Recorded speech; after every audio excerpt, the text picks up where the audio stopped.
The ships appeared over Earth on a Tuesday morning, their forms massive and utterly silent against the blue sky. There were 12 of them, each one larger than any structure humanity had ever built. They hung in orbit like monuments. Waiting, Captain Sarah Chen stood in the United Earth Government Assembly Hall, watching the alien delegation enter. She had spent 3 months in space after humanity's first faster-than-light test had apparently triggered every sensor in this region of the galaxy. 3 months learning that humans were not alone. 3 months discovering that being alone might have been better. The aliens walked with careful, measured steps. There were 5 of them, each from a different species. The leader was tall and slim, with 4 legs and a long neck that reminded Sarah of pictures she had seen of ancient Earth giraffes. Its skin was covered in soft blue fur, and its eyes were large and positioned on the sides of its head. It wore robes that shimmered like water. "I am Ambassador Kellis of the Arxian people," the creature said through a translation device that hung in the air. "I speak for the Galactic Concordat, a union of 47 species spanning 3,000 star systems. We have come to welcome humanity to the greater galaxy, and to deliver an important message." The human representatives sat in silence. President Morrison, a gray-haired woman who had led Earth through first contact, nodded slowly. "We're listening." Kellis moved to the center of the room. With a gesture, a holographic display appeared in the air. It showed a map of local space, with thousands of stars marked in soft green light. A small red sphere surrounded Earth and its nearest neighbors. "This is your permitted zone," Kellis said. 10 light-years in all directions from your home star. Within this space, humanity may develop as you wish. You may colonize suitable worlds. You may advance your technology. But you must not expand beyond these boundaries. The room erupted in whispers. Sarah felt her hands curl into fists. She had spent her entire career pushing humanity toward the stars. And now, after finally achieving faster-than-light travel, they were being told to stop. "Why?" President Morrison asked, her voice calm but firm. Kellis turned its large eyes toward her. "Because you are predators." The word hung in the air like a curse. One of the other aliens, a creature that looked like a large rabbit, covered in crystalline scales, stepped forward. Its translator voice was higher, almost musical. "The Concordat was founded 8,000 years ago," it said. "Our species had all evolved on different worlds, but we shared something fundamental. We were all prey animals. We all knew the terror of being hunted. When we reached the stars and found each other, we made a promise. Never again would predators rule. Never again would hunters dominate the galaxy." Another alien spoke, this one resembling a massive tortoise with 6 legs. "We eliminated the predators from our worlds. We built a civilization based on cooperation, on peaceful coexistence. For 8,000 years, we have maintained order. Species that join the Concordat accept our fundamental law. Predator species are not permitted to expand." Sarah stood up, unable to contain herself. "You're judging us based on our evolutionary history? On what our ancestors were millions of years ago?" Kellis looked at her with what might have been sympathy. "Captain Chen, we have studied your species carefully since detecting your first FTL test. We have observed your behavior, your history, your culture. You are not merely descended from predators. You are predators. You hunt for sport. You organize your societies around competition. Your entertainment celebrates violence. Your economies reward aggressive behavior. Your greatest heroes are warriors and conquerors." "That's not fair," President Morrison said, standing now. "We've moved beyond our primitive past. We have laws, ethics, cooperation. We've had global peace for 60 years. 60 years, the rabbit-like alien said softly. "We have had 8,000 years of peace. Your longest period without warfare in your entire recorded history is 60 years. Do you not see the difference? Krino. Clom. Clomber. Clomber. Clom. Kellis raised one long limb, and the holographic display changed. Now it showed another star system, one marked in black. This was the Kethric system. 500 years ago, another predator species refused to accept Concordat authority. They were hunters like you, evolved from pack carnivores. They believed they could coexist with us, peacefully. They were wrong. The display showed ships, thousands of them, surrounding a planet. Then it showed fire. Cities burning. Oceans boiling. The planet turning from blue and green to black and red. We gave them 10 years to comply, Kellis said quietly. They refused. They attacked our borders. They killed millions of our people. We had no choice but to respond with total force. The Kethric species no longer exists. Their worlds are dead. We do not take pride in this. We mourned every life lost. But we will not allow predators to threaten the peace we have built. The room was silent now. Sarah felt cold, despite the warm air. She looked at the other human representatives and saw the same expression on every face. Fear, anger, disbelief. President Morrison spoke carefully. What exactly are you proposing? You have one standard year to decide, Kellis said. You may accept our terms, remain within your designated zone, accept our monitoring. Allow us to regulate your technology to ensure you cannot threaten Concordat space. In return, we will trade with you. We will share medical knowledge, agricultural techniques, entertainment. You will have good lives within your sphere. And if we refuse? Morrison asked. Kellis was quiet for a long moment. Then you will be treated as the Kethric were treated. We do not wish this. We are not a cruel people. But we will not negotiate with predators. We will not risk 8,000 years of peace for one species that cannot control its nature. Another alien stepped forward, smaller than the others, covered in soft feathers that changed color as it moved. Please understand, it said, and its translated voice was gentle. We are offering you mercy. Other predator species we have encountered, we destroyed immediately. But humans are young. You have not yet committed crimes against the Concordat. You have a chance that others did not. Please take it.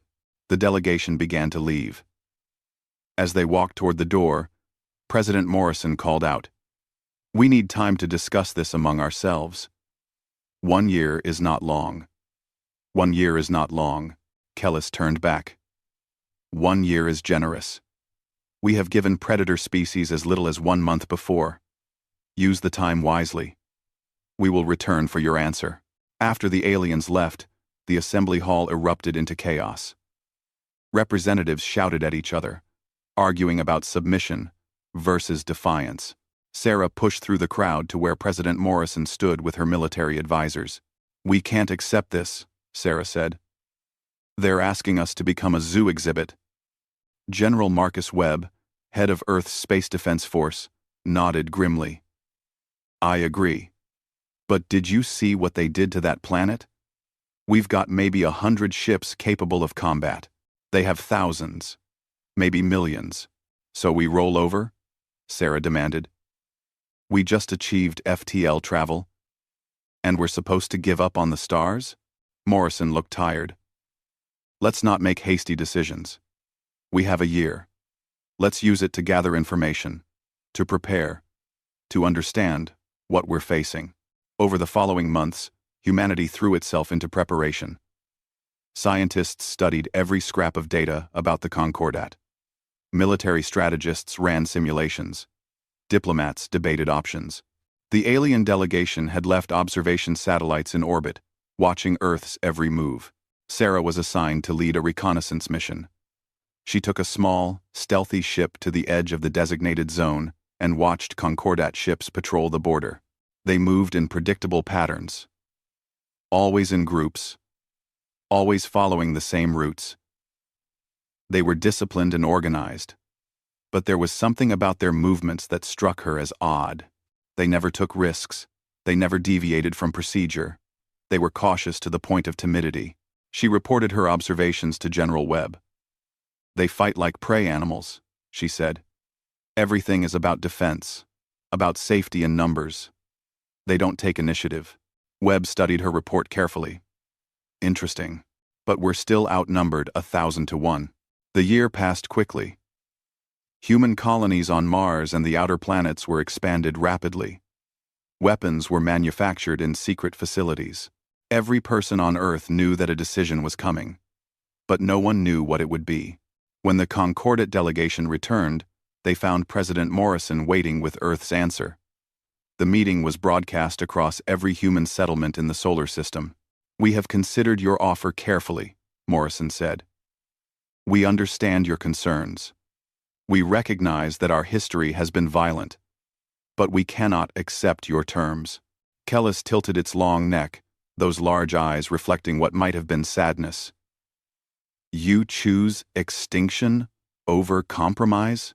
"We choose freedom over imprisonment," Morrison replied. "You're asking us to stop being human. You're asking us to abandon our drive to explore, to expand, to grow. That's not something we can do, no matter how nicely you ask." "Then you choose war," Kellis said softly. "No," Morrison said. "You're the ones choosing war. We're just choosing not to surrender before it starts." "There's a difference." The rabbit-like alien stepped forward, its scales shimmering with agitation. "You cannot win. You must understand this. We have technology thousands of years beyond yours. We have numbers you cannot match. This is suicide." Sarah, standing behind Morrison, spoke up. "Maybe. But humans have a saying. We'd rather die on our feet than live on our knees." Kellis studied the humans for a long moment. "You are making a terrible mistake. When we return, it will be with a fleet large enough to blockade every world you inhabit. You will have one more chance to surrender. After that, we will do what must be done." "We'll take our chances," Morrison said. The aliens left. As their ships departed Earth orbit, Sarah felt a strange sensation in her chest. It wasn't fear, exactly. It was something older. Something that had been sleeping in humanity's DNA for millions of years. Her ancestors had been hunters on the African plains, chasing prey across endless grasslands, never giving up, never stopping until the target fell. The Concordat thought they were the civilized ones, and humans were savage predators who needed to be caged. They didn't understand what they had just done. They had given humans a warning. They had given humans time to prepare. They had given humans a target. Most importantly, they had given humans a reason to hunt. General Webb stood beside Sarah, watching the alien ships vanish into faster-than-light travel. "They think we're going to fight them the way they fight each other. Formal battles, organized fleets, predictable strategies." Sarah smiled, and it was not a kind expression. "They have no idea what's coming." "No," Webb agreed. "They don't. They've spent 8,000 years being prey animals. They've forgotten what it means to be hunted by something that never stops, never tires, and never gives up." President Morrison joined them at the window. "How long do we have?" "My guess? 6 months," Webb said. "They'll need time to assemble their peacekeeping fleet, to coordinate their species, to plan their blockade. Then we have 6 months to disappear," Sarah said. Morrison looked at her questioningly. "They're coming here expecting to find us," Sarah explained. "Big targets. Planets, stations, fleets in formation. That's how they think. That's how prey animals survive, by staying together, by being too big to attack easily." "But we're not prey animals," Webb said, understanding dawning in his eyes. "No," Sarah agreed. "We're hunters. And the first rule of hunting is, don't let the prey see you coming." In the months that followed, humanity began to scatter. Colonies were evacuated into asteroid belts and the outer darkness of their systems. Ships were painted black and fitted with stealth systems. Entire populations learned to live in silence, in cold, in the spaces between stars. The Concordat was coming to cage humanity. But when they arrived, they would find nothing but empty worlds and silence. And then, in that silence, humanity would teach them an old lesson, one that prey animals on Earth had learned millions of years ago when they first heard human footsteps in the grass behind them. The hunt was about to begin. The Concordat fleet arrived exactly 6 months later, and it was magnificent. 842 ships emerged from faster-than-light travel in perfect formation around Earth. They were beautiful vessels, sleek and elegant, decorated with symbols from dozens of different species. Their hulls gleamed in the sunlight, proud and confident. Admiral Theron, a member of the Vree species that resembled large deer with hands instead of hooves, stood on the bridge of the flagship Harmonious Dawn. His eyes were positioned on the sides of his head, giving him an almost complete field of vision around his body. It was an adaptation his ancestors had evolved to watch for predators. Now, it helped him monitor multiple screens at once as his fleet surrounded the human homeworld. "All ships report ready status," his tactical officer announced. The officer was Keleth, a species with large ears and sensitive hearing that could detect sounds across vast ranges. "We have established positions around their primary world and all colonial holdings. Scanning for human fleet locations." Theron nodded, feeling satisfied. This was the largest peacekeeping operation in Concordat history, but it was necessary. The humans needed to see that resistance was pointless. They needed to understand the power arrayed against them. "Admiral," the scanning officer said, confusion in her translated voice. "I'm not detecting their fleet. They must be on the far side of the planet," Theron said, "hiding behind their world, perhaps buying time." "No, sir," the officer replied. "I've completed a full scan. There are no military vessels in orbit. There are no military vessels in the system at all." Theron felt a spike of concern. What about their colonies? Mars? Their outer planets? More scans. More confusion. "Sir, the colonies appear to be empty. I'm detecting no power signatures, no life signs, no active systems." "That's impossible," Theron said. "We monitored this system constantly. They had millions of people in those colonies. Where did they go?" For the next 3 hours, the Concordat fleet searched the Sol system. They found empty cities on Mars, their lights dark. They found abandoned stations around Jupiter's moons, their reactors cold. They found nothing on Earth's surface but automated defense systems that powered down the moment Concordat ships approached. "They ran," Theron's second officer said with satisfaction. The officer was Arxian, like Ambassador Kellis, with the same long neck and large side-facing eyes. "The predators saw our strength and fled. We should consider this a victory. We can report that humanity surrendered without conflict." But Theron was not so certain. He had studied human history during his preparation for this mission. Humans did not flee easily. They were stubborn, aggressive, territorial. This felt wrong. "Send word to the Concordat Council," he ordered.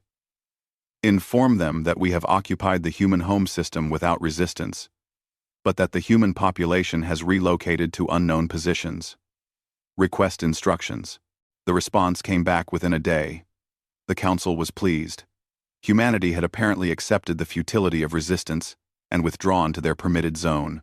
The fleet should establish permanent monitoring stations and maintain the blockade to ensure humans did not attempt to expand beyond their boundaries. Theron began implementing these orders, dividing his fleet into patrol groups and establishing a network of sensor satellites throughout human space. It was tedious work, but necessary. Within 2 weeks, the Concordat had effectively claimed the Sol system. That was when the attacks began. The first incident happened at a supply depot 17 light-years from Earth. A convoy of 6 transport ships was bringing food and equipment to the Concordat forces occupying human territory. They were traveling along a well-established route, protected by 2 military escorts. They simply disappeared. One moment, The convoy was transmitting normal status reports. The next moment, all communications ceased. When rescue ships arrived at their last known position, they found debris scattered across thousands of kilometers. The ships had been destroyed, but not by weapons fire. They had been torn apart, their hulls ripped open, their cargo stolen. Pirates? Suggested one of Theron's officers. In this region, Theron replied. There haven't been pirates in Concordate space for centuries. And how would pirates know our supply routes? 3 days later, another convoy vanished. Then a communication relay station went dark. Then a patrol of 6 Concordat vessels entered an asteroid field to investigate a sensor contact and never reported back. Theron stared at the tactical map in his command center, watching red markers appear one by one as Concordat assets went missing. They were all behind the front lines, all in territory that should have been secure, and there was never any warning. No distress calls. What are we facing? His tactical officer asked nervously.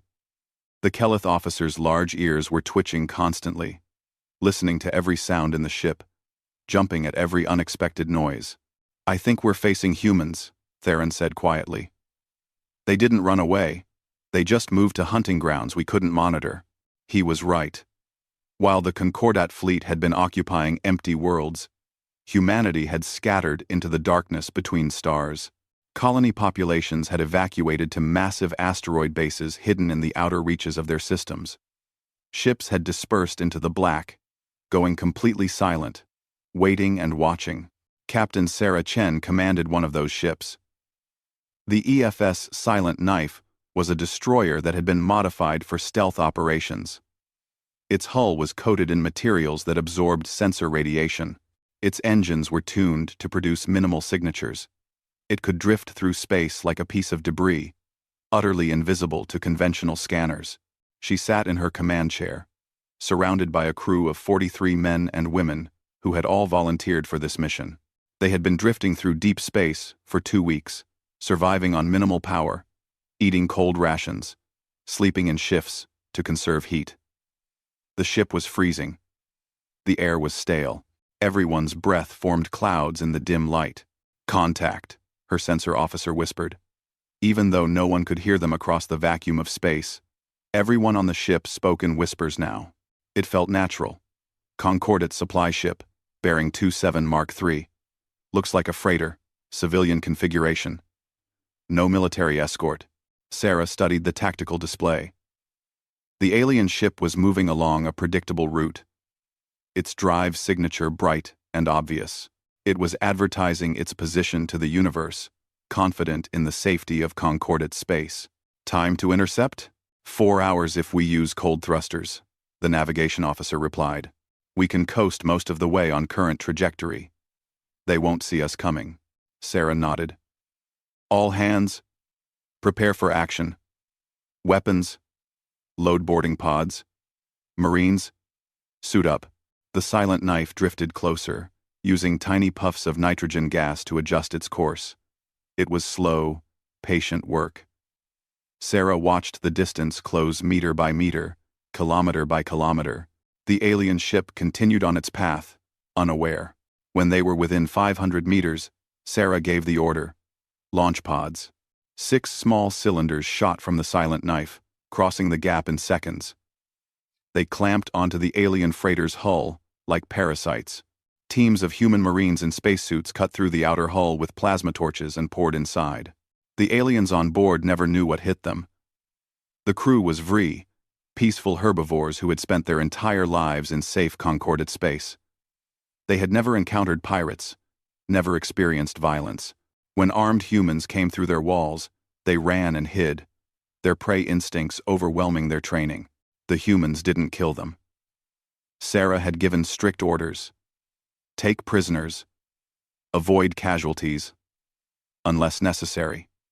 The Marines stunned the crew with electric weapons and secured them in a cargo hold.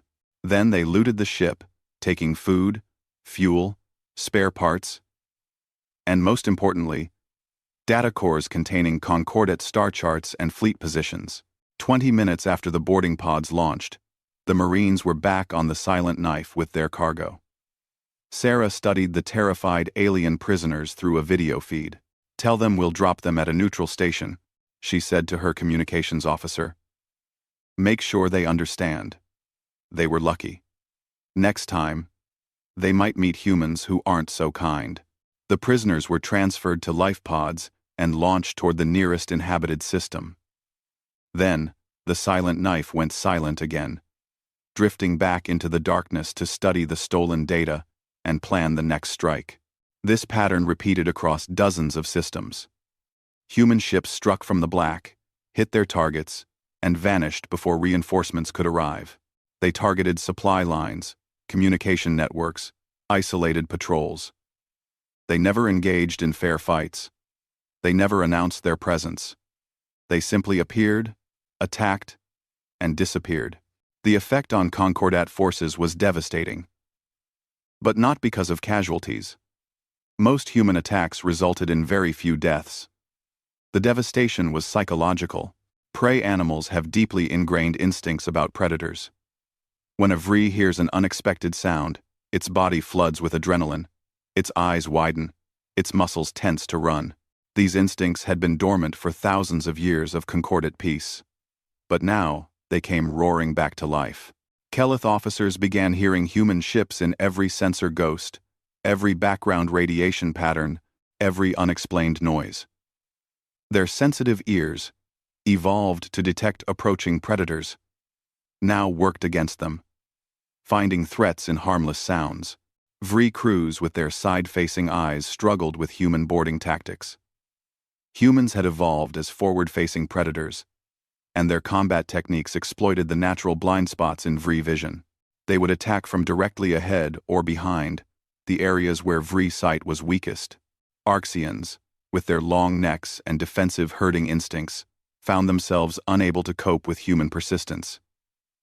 On their home world, predators would give up if prey could escape the immediate area. But humans didn't give up. They would pursue for days, weeks, always watching, always waiting for the moment of weakness. Within a month of the first attacks, Concordat forces in human territory were showing signs of severe stress. Ships traveled in larger and larger groups, afraid to separate. Crews refused to patrol alone. Medical officers reported increasing cases of anxiety, paranoia, and panic disorders. Admiral Theron tried to adapt. He reorganized his fleet into tighter formations. He increased patrol frequencies. He established better communication protocols. But nothing helped, because every adaptation he made was based on the assumption that he was fighting an enemy fleet. He wasn't fighting a fleet. He was being hunted by ghosts, who struck without warning and vanished without trace. The breaking point came at Sidara Station, a major Concordat logistics hub 30 light-years from Earth. The station was massive, housing 15,000 personnel and serving as a supply depot for 300 ships. It was protected by a defensive fleet of 200 vessels and had weapon platforms that could destroy anything within 1,000 kilometers. A human fleet of 30 ships approached the station openly, making no effort to hide. They broadcast a simple message: "Surrender the station, or we will take it." Theron, watching from the harmonious dawn, felt relief. Finally, a conventional battle. Something he understood. All ships, engage the human fleet. Show them why they cannot win. The battle began. The Concordat fleet outnumbered the humans nearly 7-1. Their weapons were more advanced. Their shields were stronger. By any logical analysis, they should have won easily. But the battle didn't end. It kept going, and going, and going. Concordat doctrine called for ships to fight in shifts. Crews would engage for 4 hours, then withdraw to rest while fresh crews took their place. This allowed personnel to remain alert and effective. The humans should have been following similar patterns. They weren't. Human ships fought continuously. When their crews grew tired, they rotated command structures without leaving the battle. Captains would hand control to their first officers and take short naps in their command chairs, then wake up and take control back. Engineers worked in shifts, but the ships never stopped fighting. 10 hours into the battle, Concordat crews were exhausted. 20 hours in, they were making mistakes. 30 hours in, they were barely functional. The humans kept fighting. 50 hours into the battle, Concordat reinforcements arrived from a neighboring system. They expected to find the human fleet destroyed or retreating. Instead, they found their own forces on the verge of collapse, and the human ships still in formation, still fighting, showing no signs of stopping. 73 hours after it began, Sidara Station fell. The Concordat fleet retreated, leaving the humans in control. Theron received reports of crews collapsing at their stations, of ships crashing into each other because navigators fell asleep, of officers breaking down in tears from exhaustion. The humans didn't pursue. They claimed the station, treated the wounded, and sent the defeated Concordat forces home with another message. Tell your leaders. We can do this forever. Can you? Theron sat in his ready room, staring at casualty reports. The numbers were relatively low. A few thousand dead in a fleet of hundreds of thousands. But the psychological damage was catastrophic. His forces were broken not by superior firepower but by simple relentlessness. He accessed the human cultural database he had been studying and searched for information about human hunting techniques. He found descriptions of persistence hunting, an ancient method where humans would chase prey, not by being faster, but by never stopping. They would follow herds for days, sometimes weeks, until the target animal collapsed from exhaustion. Theron looked at his tactical map, at the pattern of human attacks, at the way they never let up, never gave his forces time to recover. The realization hit him like a physical blow. They weren't in a war. They were prey animals being hunted by something that would never, ever stop chasing them. And the hunt had only just begun. The Concordat Council met in emergency session on their capital world of Harmony Prime. The chamber was a magnificent structure, designed to represent the unity of 47 different species. Each member sat in specially designed seats that accommodated their unique physiologies. The walls displayed peaceful images of cooperation and prosperity. Ambassador Kellis stood before them. His long neck bowed in a posture that his species used to show distress. The situation in human territory has become untenable, he reported. We have lost 17% of our forces through attrition, capture, and desertion. Another 24% are reporting psychological casualties that make them unfit for duty. How is this possible? Demanded Council Leader Verna, a member of the rabbit-like species whose crystalline scales were shifting through angry reds and oranges. We sent 800 ships. We have technology thousands of years more advanced than theirs. They have a few dozen colonies, and perhaps 100 functional warships. 97 warships, according to our last count, Kellis corrected gently. But they don't fight like we fight. They don't mass their forces and engage in fleet actions. They scatter. They hide. They strike from unexpected angles and then vanish before we can respond.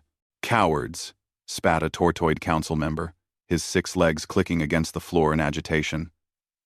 They refuse to face us honorably. With respect, council member, Kellis said. I don't think they care about honor. They care about winning. And they're succeeding.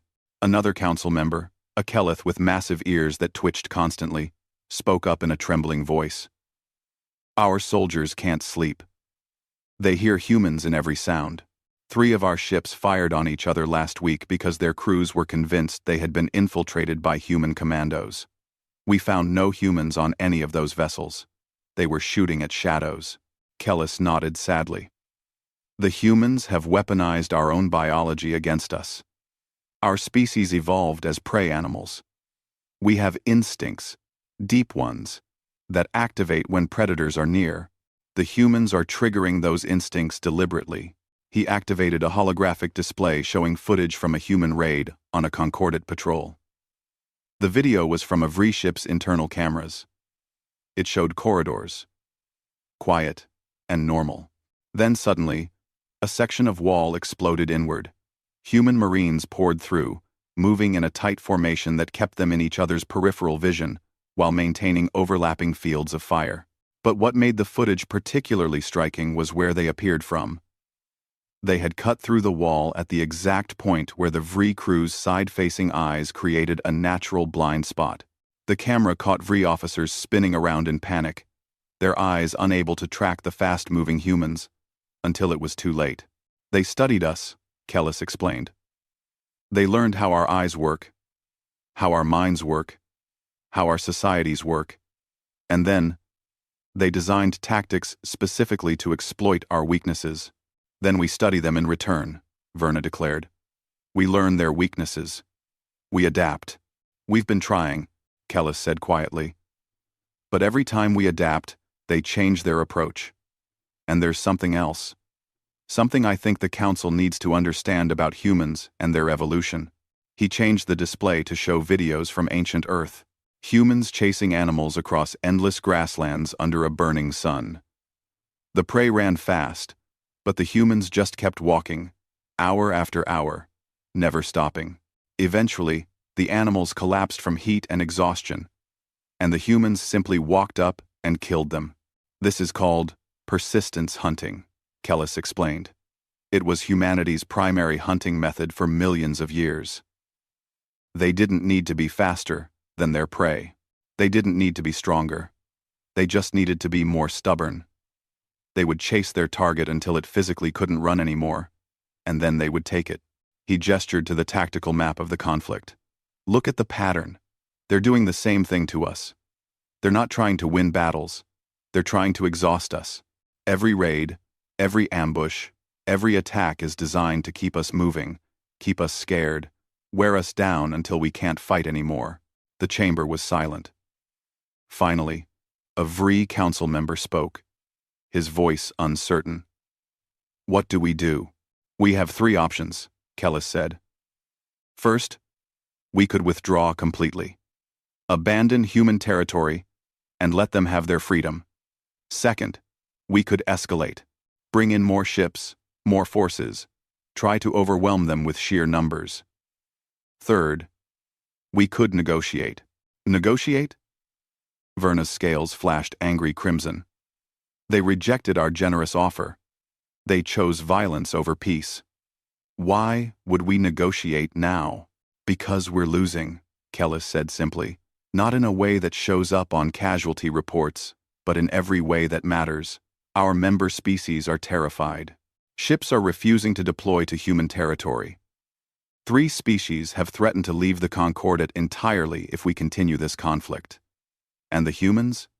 They're getting stronger. Every supply depot they capture gives them resources. Every prisoner they take gives them intelligence. Every day this continues, they learn more about us, while we learn very little about them. The Council voted. By a narrow margin, they chose escalation. They would not negotiate with predators. They would not abandon 8,000 years of Concordat law. They would send more ships, more resources, more personnel. They would turn human space into a fortress that nothing could escape. But escalation required time. Ships had to be called in from across Concordat space. Crews had to be trained and prepared. Equipment had to be manufactured and distributed. While the Concordat prepared its massive response, humanity continued to hunt. The effect on Concordat species was devastating. The Kelith were suffering worst of all.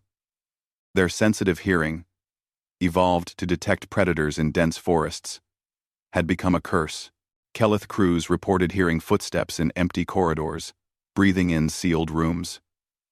Whispers, in the static of communication systems. One Kelith ship, the Gentle Dawn, requested emergency evacuation after the entire crew became convinced that humans were hiding somewhere in their vessel. A rescue team searched the ship from end to end and found nothing, but the Kelith crew couldn't be convinced. They had heard the humans. They knew they were there. They refused to return to the ship. The vessel was eventually scuttled because no one would crew it. It became known as the Ghost Ship, and stories about it spread through the fleet, making the psychological damage even worse. The Vree faced different problems. Their wide field of vision, which allowed them to watch for threats from almost any direction, failed against human tactics. Humans had evolved to hunt cooperatively, working in teams to surround and confuse prey. They did the same thing in combat. A Vree guard might be watching a corridor, his eyes covering the entire hallway. Then humans would attack from multiple directions simultaneously. The Vree's brain, designed to track one or two threats at most, would become overwhelmed. By the time the guard figured out which direction to focus on, it was already too late. But the species suffering the most unexpected damage were the Orcsians. Their long necks and excellent vision made them seem well-suited for combat. They could see threats from far away. They could communicate effectively with their herds. They should have been natural soldiers. Instead, they were falling apart. The problem was psychological. Orcsians evolved in herds on open grasslands. When predators attacked, the herd would bunch together and run as a group. If the predators gave up the chase after a certain distance, the herd was safe. Their entire survival strategy was based on the idea that predators would eventually stop pursuing. Humans didn't stop. An Orcsian patrol would encounter a human ship, engage briefly, and then retreat to a safe distance. In their minds, the threat should be over. But hours later, they would detect the same human ship following them. They would jump to another system. The human ship would follow. They would go 3 systems away. The human ship would still be there, hanging in the darkness just outside weapons range, watching and waiting. Orcsian officers began reporting nightmares about being chased forever, about running through infinite space with predators always behind them. Some had complete psychological breaks, curling up in their quarters and refusing to come out. Captain Sarah Chen listened to intercepted concordate communications and heard the fear in alien voices. Part of her felt guilty. These weren't evil creatures. They were just people who had built a society based on their own evolutionary needs and now couldn't understand why humans wouldn't follow the same rules. But another part of her, the part that had evolved from 4 million years of human hunters, felt a grim satisfaction. The Concordat had threatened Earth with extinction. They had demanded humanity accept permanent imprisonment. They had shown images of planets burning and species dying and said, "Submit, or this will be you." They had made themselves prey. "Captain, we've got another target," her tactical officer reported. "Looks like a command ship. Heavy escort, but they're moving through the Kepler belt. Lots of asteroids to hide in." Sarah studied the tactical plot. The Concordat was learning, but slowly. They kept their ships together now, traveling in large groups for mutual protection. But large groups were easier to track and easier to predict. "Do we have enough ships for a coordinated strike?" she asked. "Yes, ma'am. The Silent Echo and the Shadow's Edge are both within range. We could hit them from 3 directions. Vicinity 170, Sarah made her decision. "Send the signal. We attack in 6 hours. And make sure we leave survivors. I want them to tell the others what happened." The attack went exactly as planned. 3 human ships emerged from hiding spots in the asteroid field and struck the Concordat formation from different angles. The aliens tried to form a defensive sphere, their instincts crying out to bunch together for safety. But bunching together just made them easier targets. Human weapons, crude compared to Concordat technology but effective nonetheless, tore through shields and armor. Within 20 minutes, the Concordat formation broke. Ships scattered in random directions, their crews' prey instincts overriding training and discipline. The humans didn't pursue all of them. They selected one ship, an Orcsian cruiser, and followed it. Just followed it. They didn't fire. They didn't communicate. They just maintained position 5,000 kilometers behind the fleeing vessel. Sarah watched the Orcsian ship on her displays. It jumped to another system. The Silent Knife followed. It changed course randomly. The Silent Knife matched every turn. It called for help. The Silent Knife jammed the communication. After 16 hours, the Arxian ship simply stopped moving. Sarah received a communication request and accepted it. The Arxian captain appeared on screen, his long neck drooping in a posture of complete defeat. He said through the translator, "Please stop. We surrender. We'll give you anything. Just please stop following us." Sarah felt a surge of pity. But she pushed it down. "Tell your superiors what happened here. Tell," she said. "Tell them that humans don't give up. Tell them that you can run, but we'll always follow. Tell them that they made us hunters, and now they're the prey." She let the Arxian ship go. Within days, the story spread through the Concordat fleet. Ships began surrendering the moment humans appeared, too psychologically damaged to fight anymore. Admiral Theron received reports of entire squadrons refusing to patrol. Crews were abandoning their posts. 3 species had filed formal complaints with the Council, demanding the war end immediately. He sat in his command center and studied everything they knew about humans. He read their history, their culture, their biology. And slowly, he began to understand something that terrified him. The Concordat had made a fundamental error. They had assumed humans were just another predator species, like the Kethric they had destroyed centuries ago. But the Kethric had been ambush predators, powerful but impatient. If prey escaped the initial attack, the Kethric moved on to easier targets. Humans were different. They were persistence hunters. They had evolved in one of the harshest environments on their planet, where prey animals were faster and stronger than them, so they had developed a different strategy. They didn't need to be the strongest. They just needed to be the most stubborn. And now they were using that 4-million-year-old strategy against the Concordat. Theron wrote a report to the Council. He detailed the psychological casualties, the collapsing morale, the spreading fear. He included projections showing that within 6 months, the Concordat forces in human territory would be completely non-functional, even if humans never fired another shot. He concluded with a recommendation that would have been unthinkable just months ago: immediate withdrawal and recognition of human sovereignty. The Council rejected his report. They sent orders for the full escalation to proceed. 4,000 ships were being assembled, the largest fleet in Concordat history. They would go to Earth itself, occupy the human home world, and force humanity to surrender by threatening their core population. When Theron received these orders, he looked at his exhausted crew and made a decision. He sent one final message to the Council. "You don't understand what we're facing. These aren't just predators. They're humans. And humans don't stop hunting until their prey falls down and can't get up again. We're the prey now, and we're already falling." Then he ordered his ship to withdraw from human territory. Half his fleet followed him.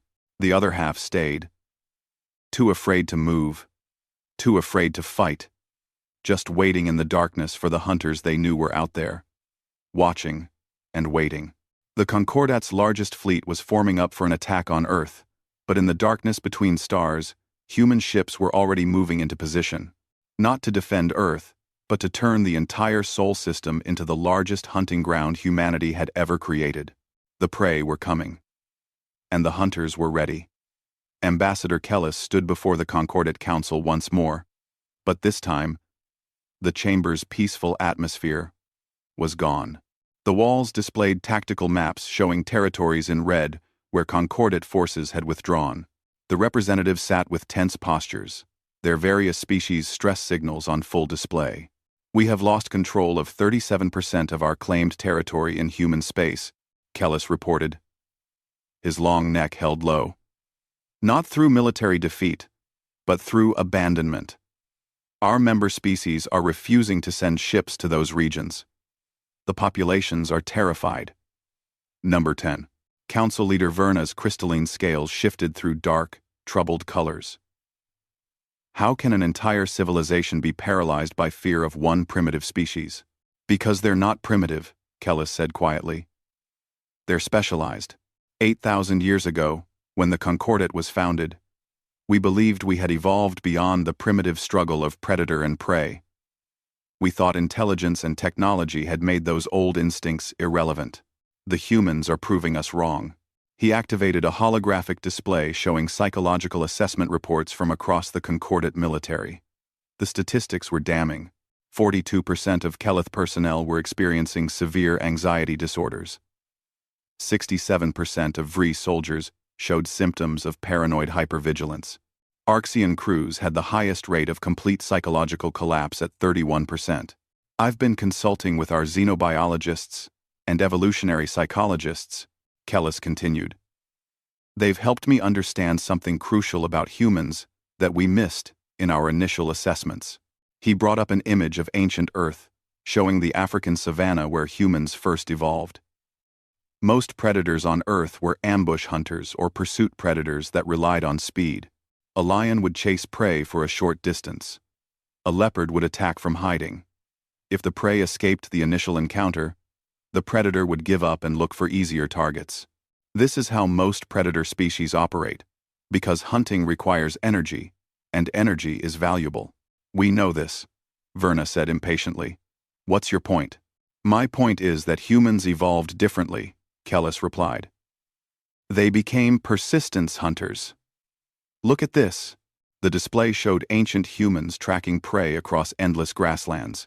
The footage was reconstructed from archaeological evidence and anthropological studies, showing how humans would identify a target animal and then simply start walking after it.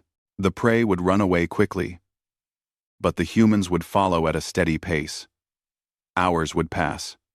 The prey would rest, thinking it was safe, and then see the humans still coming.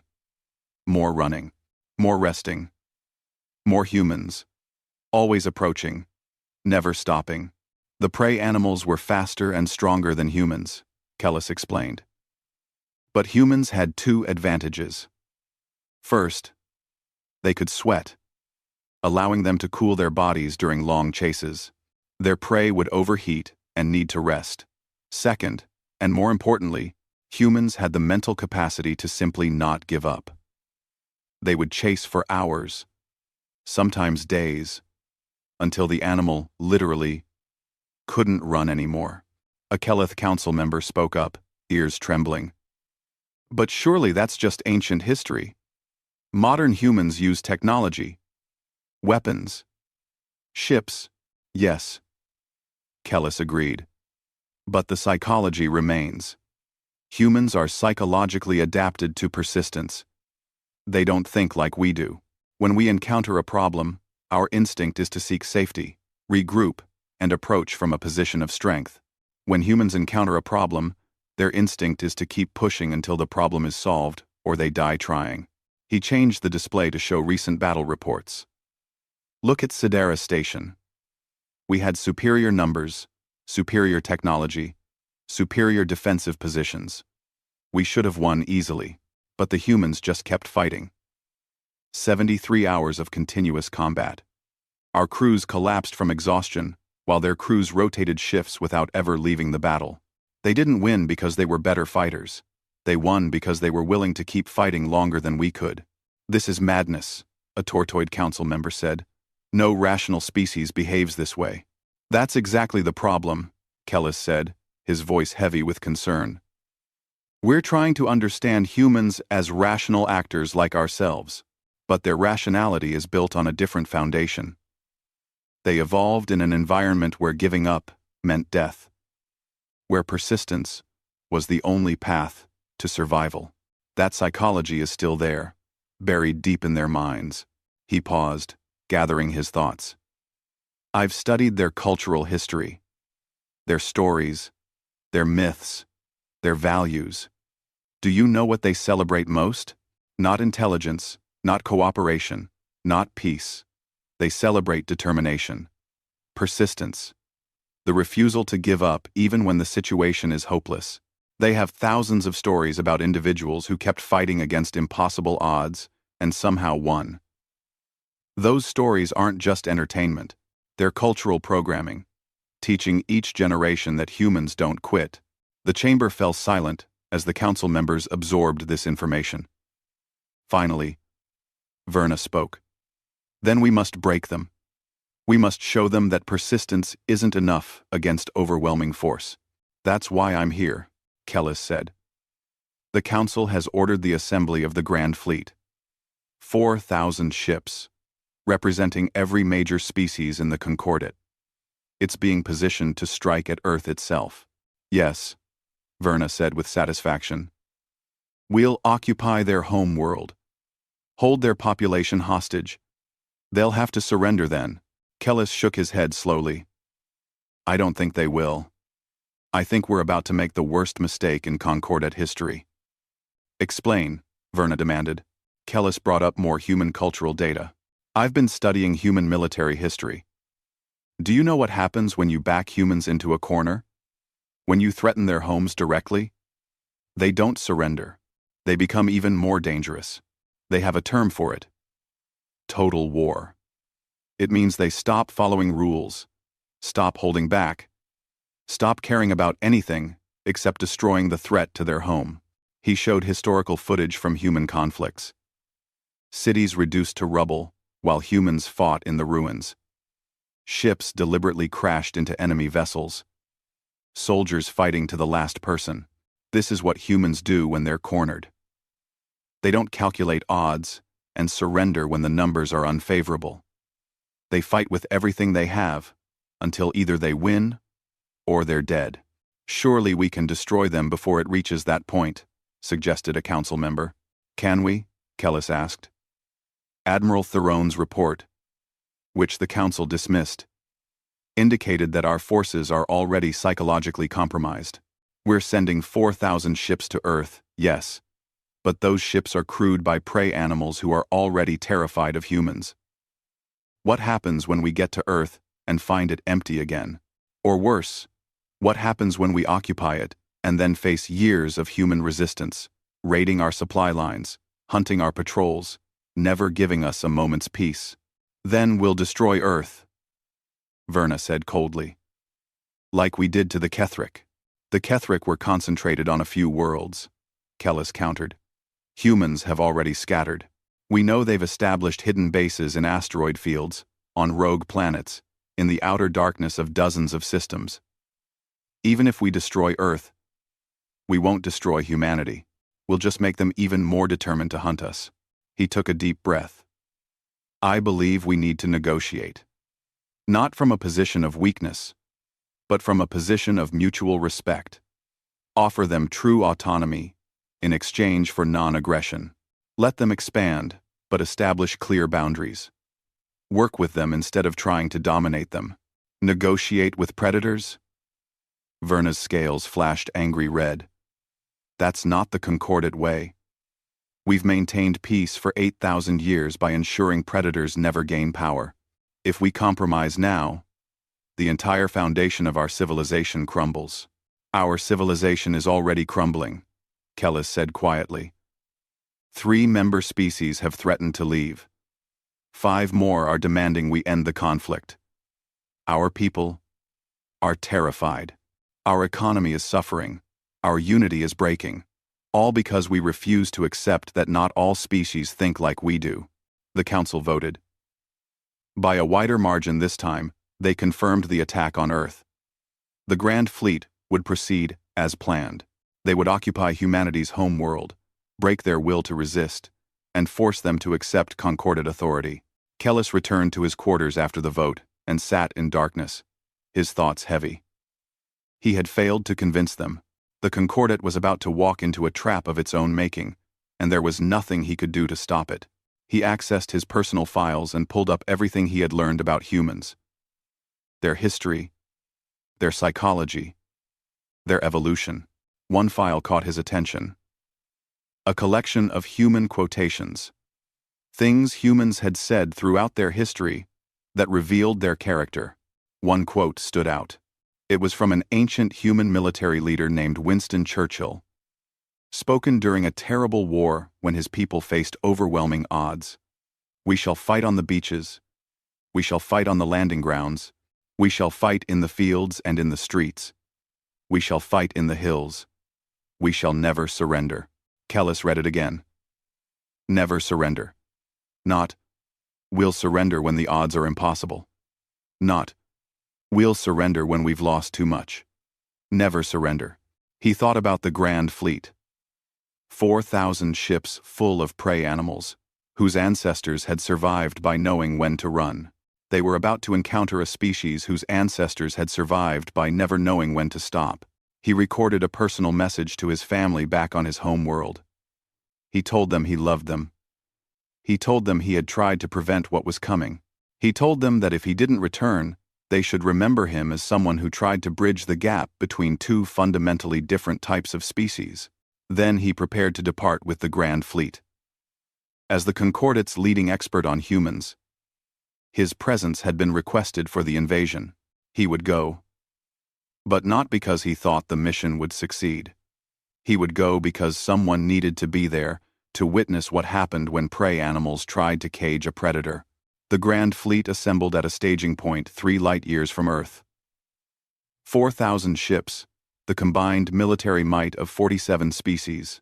They represented 8,000 years of concordate civilization, technological advancement, and peaceful cooperation. Kellis stood on the bridge of the flagship Eternal Peace, watching the fleet form up through the view screens. It was magnificent, awe-inspiring. Surely this display of power would be enough to make humans see reason. But in his heart, Kellis knew better. He had studied humans too well. He understood them too deeply. And what he understood terrified him. Humans weren't going to see this fleet as overwhelming force. They were going to see it as the largest group of prey animals ever assembled in one place. And somewhere out there in the darkness, human ships were watching and planning. Not how to defend against this fleet. Not how to survive its attack. How to hunt it. The Grand Fleet prepared to jump to Earth, confident in their superiority. They didn't understand that they weren't going to war. They were walking into a hunting ground where every instinct they possessed would work against them, where their very nature as prey animals made them vulnerable, where their opponent had spent 4 million years perfecting the art of the chase. Kellis whispered a prayer to the spirits of his ancestors, asking for forgiveness. The Concordat had made its choice. Now they would all learn what it meant to be prey to something that never, ever stopped hunting. The Grand Fleet jumped to hyperspace, headed for Earth. Behind them, human scouts immediately sent word through covert networks. The prey is coming. All ships, prepare for the largest hunt in human history. And in 1,000 hidden bases across human space, men and women checked their weapons, powered up their ships, and smiled cold smiles. The Concordat thought they were bringing war to Earth. They were wrong. War would have been kinder. What humanity was about to do was something far older, far more primal. They were going to teach the galaxy what happens when prey animals threaten a persistence hunter's home. The Grand Fleet emerged from hyperspace at the edge of the Sol system in perfect formation. 4,000 ships, their hulls gleaming in the distant light of Earth's sun. The fleet commander, a Vree admiral named Torak, surveyed his forces with satisfaction. Nothing could stand against such power. All ships, maintain formation, he ordered. Advance to Earth orbit. Prepare occupation forces. The fleet began its approach, moving in a tight defensive sphere that had been carefully calculated to provide mutual protection for every vessel. It was a formation that had never been broken in 8,000 years of Concordat military history. What Torak couldn't see was that every ship in his fleet was being watched. In the asteroid belt, human scouts tracked the fleet's progress.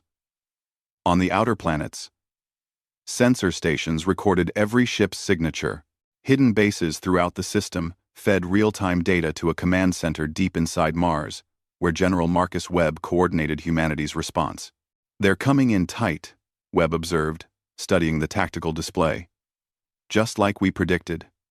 Prey animals bunch together when threatened." Captain Sarah Chen stood beside him, her expression cold and focused. "Do we have final counts on our assets?"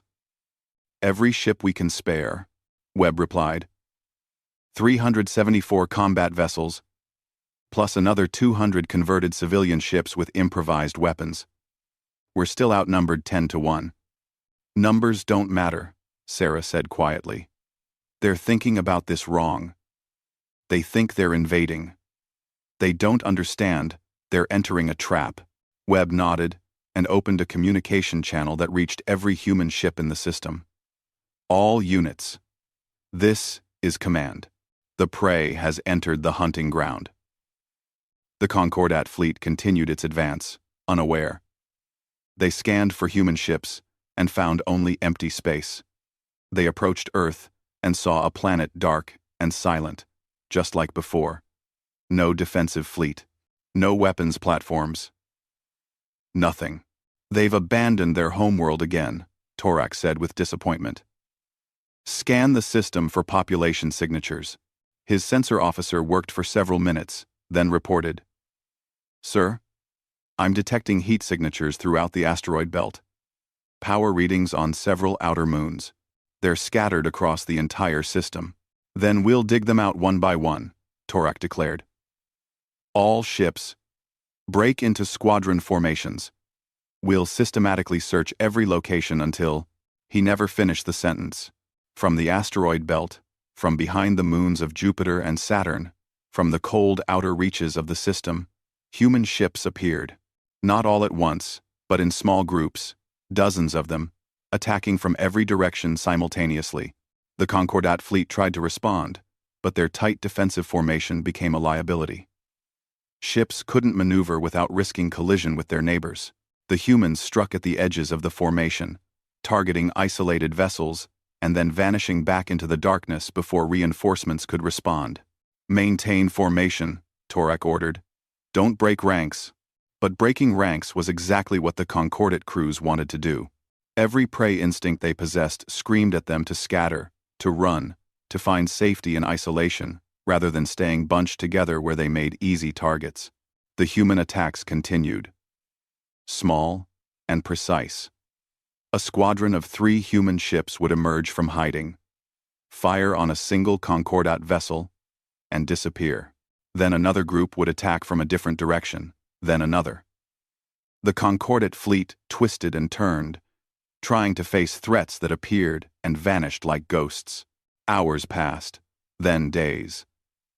The human attacks never stopped. Concordat crews took shifts, but the attacks came at random intervals designed to disrupt sleep patterns. Alarms would sound just as crew members were falling asleep. Battles would start and stop without warning.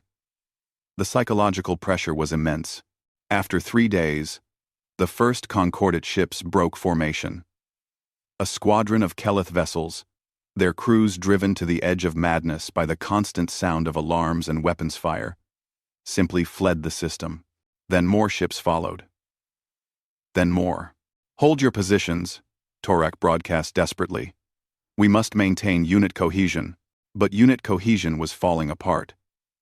Prey animals that had been forced into an unnatural formation were reverting to their instincts. They wanted to run, to hide, to get away from the predators hunting them. Sarah Chen watched from the bridge of the Silent Knife as the Concordat formation began to disintegrate. Now, she said quietly. Hit them now. Humanity's full fleet emerged from hiding. 374 warships and 200 armed civilian vessels appeared throughout the system. No longer hiding, no longer hit-and-run tactics. They spread out in a loose perimeter around the Concordat fleet and began a systematic assault. But even now, humans didn't fight like the Concordat expected. They didn't charge in for a decisive battle. They maintained distance, firing from maximum range, forcing the Concordat ships to constantly maneuver, constantly defend, constantly stay alert. The battle that followed wasn't a battle in any traditional sense. It was a siege, a hunt, a test of endurance. The Concordat fleet had more ships, better weapons, stronger shields, but none of that mattered because the humans simply wouldn't let them rest. Concordat doctrine called for ships to engage for 4 hours, then withdraw to rest while fresh ships took their place. The humans rotated crews, but never stopped attacking. When one human ship needed to recharge weapons or repair damage, another took its place. The pressure never ceased. Admiral Torak tried every tactical formation he knew. Defensive spheres, aggressive wedges, dispersed patterns, concentrated cores. Nothing worked because the humans adapted to every change. When the fleet concentrated, humans attacked from multiple directions. When the fleet dispersed, humans isolated individual ships and hunted them down. 5 days into the battle, Concordate crews were hallucinating from exhaustion. Kelith officers heard human voices in the ship's ventilation systems. Vree soldiers saw human boarding parties in every shadow. Arxians stopped eating, their stress hormones suppressing all appetite. The human fleet didn't relent. On the 7th day, a Concordate supply convoy trying to reach the fleet was intercepted and destroyed. On the 9th day, 3 Concordate ships collided with each other because their navigators fell asleep at their stations. On the 12th day, an entire squadron of Tortoid vessels surrendered without firing a shot. Their crews too exhausted to continue. Ambassador Kellis watched from the eternal peace as the Grand Fleet fell apart around him. He had tried to warn them. He had tried to make them understand, but the Council had been certain that overwhelming force would break human resistance. They had been wrong. He requested a meeting with Admiral Torak and found the Vree commander slumped in his chair. Eyes bloodshot. Body trembling with exhaustion. "We need to withdraw," Kellis said gently. "We can't," Torak replied, his voice hoarse.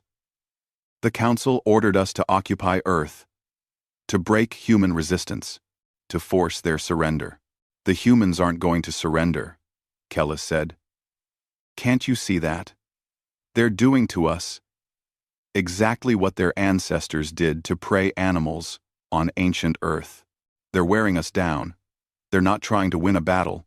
They're trying to make us collapse from exhaustion." "Then what do we do?" Torak asked desperately. "We surrender," Kellis said simply. The words hung in the air like a curse. Surrender. The Concordat had never surrendered. In 8,000 years of history, they had always been the ones who forced others to submit. "The Council will never approve," Torak said. "Then we do it without approval," Kellis replied. "Because if we don't, this fleet is going to be destroyed. Not in combat, but through simple attrition. Our people are breaking. In another week, we won't have a functional fleet anymore. We'll just have 4,000 ships full of traumatized crews who can't fight, can't think, can't do anything but run." Torak was silent for a long moment. Then he nodded slowly. "Contact the humans. Request a meeting." The message went out on open frequencies. "To human forces, the Concordate Grand Fleet requests parley. We wish to discuss terms." 2. The human attacks stopped immediately. Not gradually, but all at once. As if a switch had been flipped. The sudden silence was almost more unnerving than the constant combat had been. Sarah Chen received authorization from General Webb to represent humanity in negotiations. She took a shuttle to a neutral location between the fleets. A small station that had been abandoned when the war began. She arrived to find Ambassador Kellis waiting alone. The Arxian looked exhausted. His long neck drooping, his eyes dull. When he spoke, his translated voice was heavy with defeat. "We surrender," he said simply. "The Grand Fleet withdraws from Sol System and all human-claimed territory. We recognize human sovereignty. We request only that you allow our ships to leave peacefully." Sarah studied him carefully. "Why should we agree? We have you trapped. We could destroy your fleet. Why? Why? Why? Why?" "You could," Kellis agreed. "It would take time. But yes, you could do it. But I don't think you want to. I've studied your culture. Humans prefer to avoid killing when possible. You value mercy, even toward enemies. You've demonstrated this by taking prisoners instead of killing them, by sending wounded aliens back instead of leaving them to die." He was right, and Sarah knew it. Humans were predators, yes, but they were also social animals with deep capacity for empathy. The idea of slaughtering 4,000 ships full of exhausted, terrified prey animals wasn't appealing. "What about your council?" she asked. "Will they honor this surrender?" Kellis made a gesture that Sarah's translator rendered as a shrug. "Some will. Some won't. The Concordat is fracturing.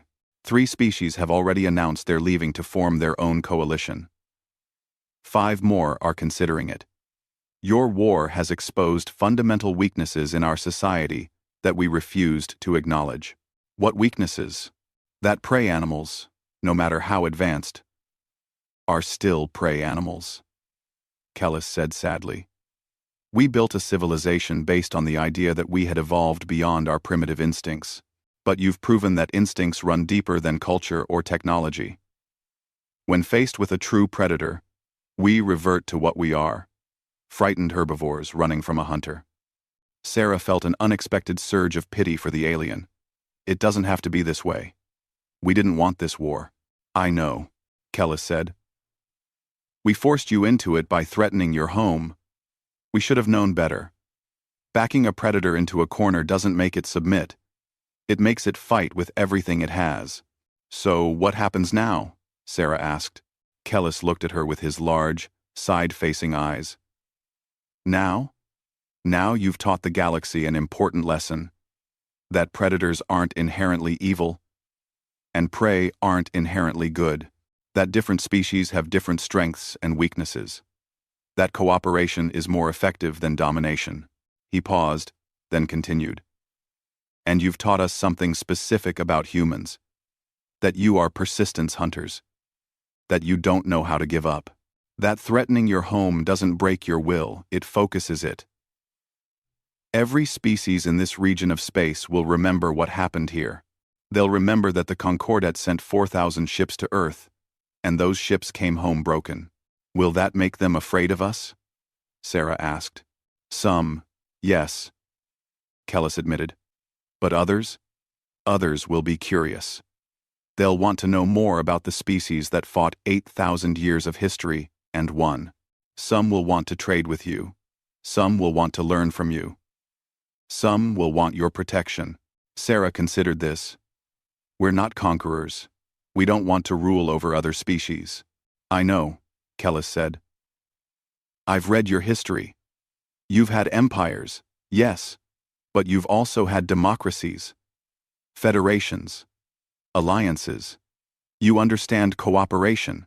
You just refuse to cooperate at the cost of your freedom. So, what do you suggest?" Kellis pulled up a holographic display showing the region of space around Earth. "This area, roughly 50 light-years in radius, is in chaos right now. Former Concordat species leaving, uncertain of what comes next. They need leadership. They need a new model for how different species can coexist." "You want us to build a new alliance?" Sarah asked. "Not just humans," Kellis said. "Humans and whoever wants to join you. Species who can see that predator and prey can coexist if they choose cooperation over domination." Sarah thought about it. It was audacious. It was risky. It would mean taking on responsibilities humanity had never imagined.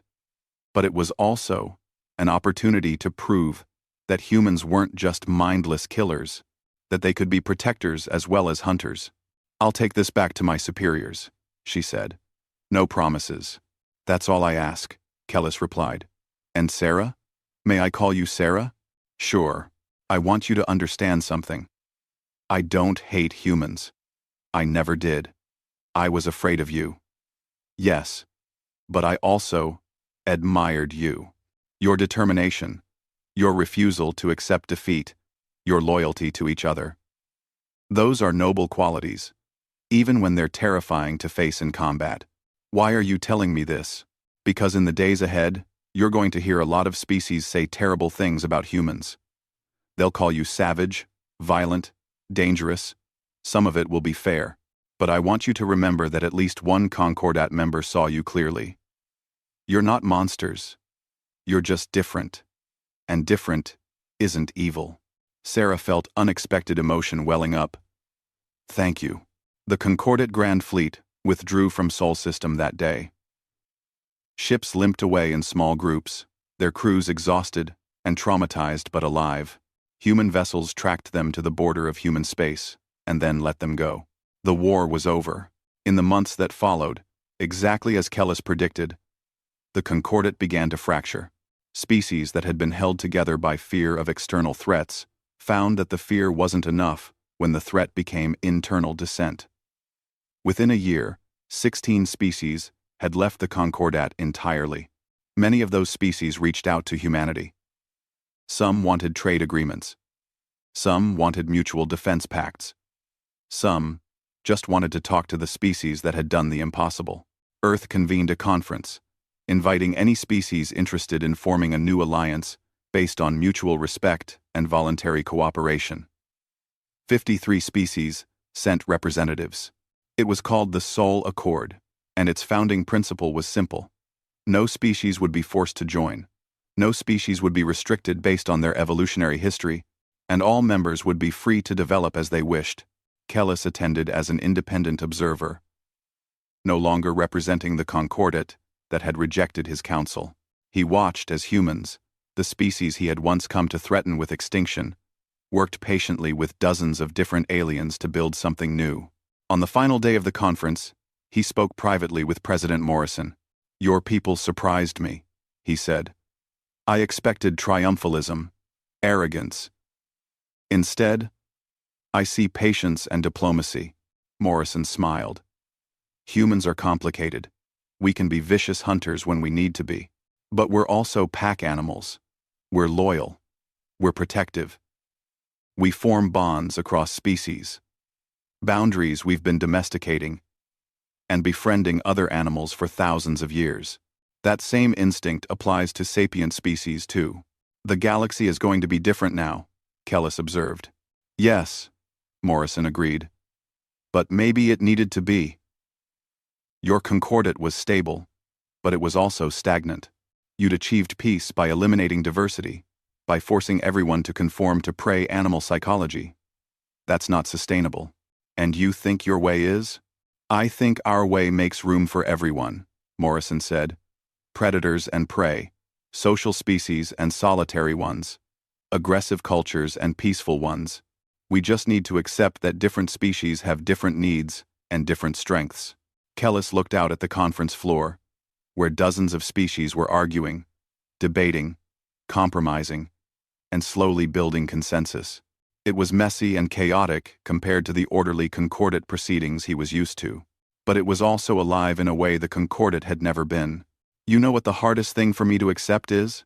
Kellis said quietly. "That you were right.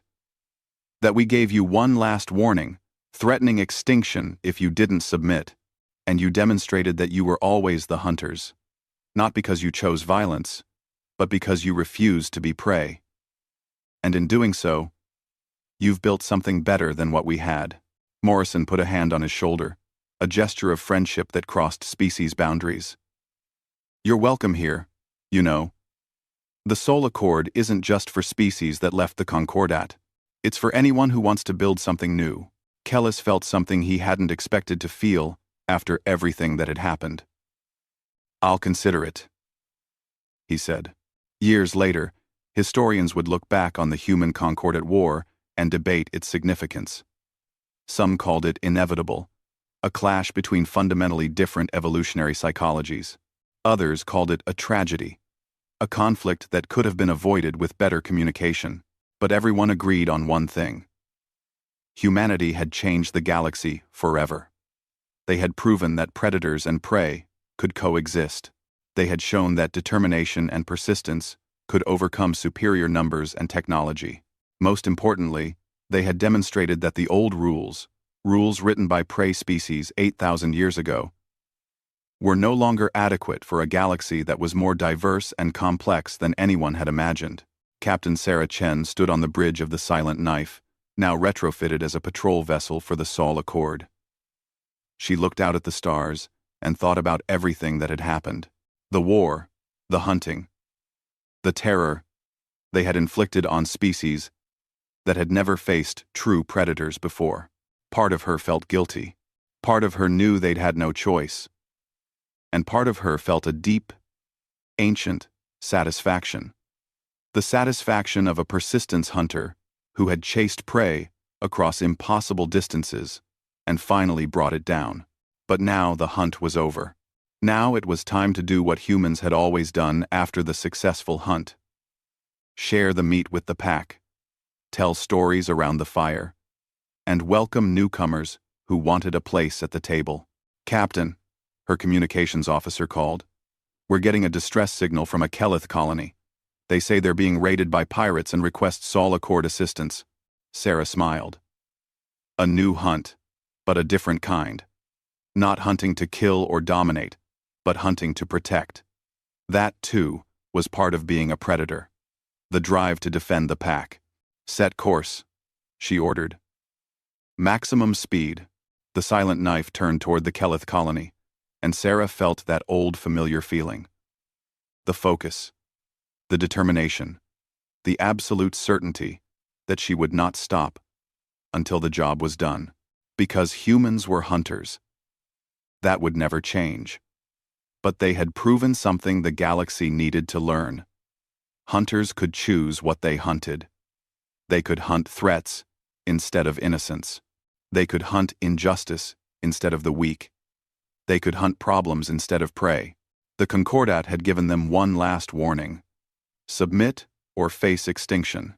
Humanity had demonstrated that they were always the hunters. And now, the whole galaxy was learning what it meant to have hunters on their side instead of stalking them from the darkness. The age of the Concordat was over.